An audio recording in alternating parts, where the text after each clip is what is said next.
Barchaga salom do'stlar. Sizlar bilan men Nezarrayt. Do'stlar, bugun siz bilmagan va sizga aniq kerak bo'lgan 5 ta qurilmani qurib ko'rsataman. Qani unda ketdik. Birinchisi o'zi pishiradigan pechka.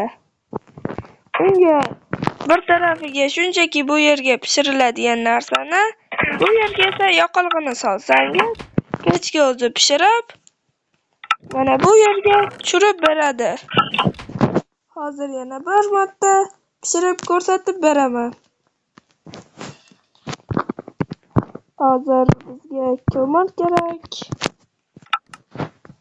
Va agar bu yerga pishiriladigan narsani mana bu yerga ko'mirni solsak, bu yerda o'zi pishiraveradi. Hozir agar tillani olib qo'ysak, endi varankada temir to'planib turadi. Bu 20 ta pishib bo'lgandan keyin temir pishishni boshlaydi.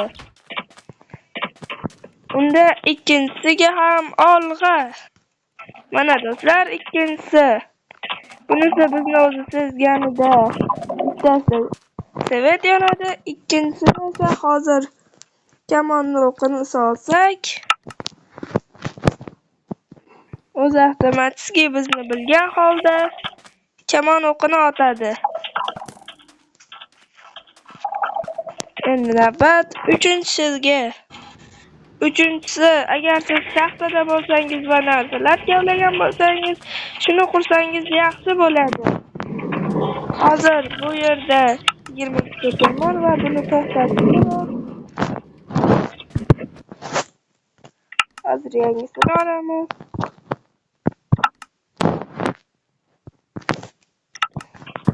Biz buni qo'yib turib, uni ichiga 41 ta buni solamiz va agar shaxtadan uyga chiqarib olsak va bu varankalar orqali bu yerga tushadi. Har bir blokda yurganida bittadan tushadi. Shunday qilib qo'ysangiz, shaxtada turib narsalarni uyga yuborishingiz mumkin. Endi navbat to'rtinchisiga. To'rtinchisining nomi Full-Touch deb nomlanadi. To'g'risi bu nomni o'zim qo'yganman. Agar bu yerdan sindirsangiz, tosh kelib chiqaveradi. Xohlaganingizcha tosh bo'lishi mumkin. Ayniqsa One Block o'ynayotganingizda bu ancha foyda beradi. Va endi beshinchisi. Beshinchisi qurilma emas, lekin sizga aniq kerak bo'ladi. Siz to'g'ri bilasiz. Shunchaki xom go'sht tushadi, to'g'rimi? Keyin uni pishirib o'tirasiz. Lekin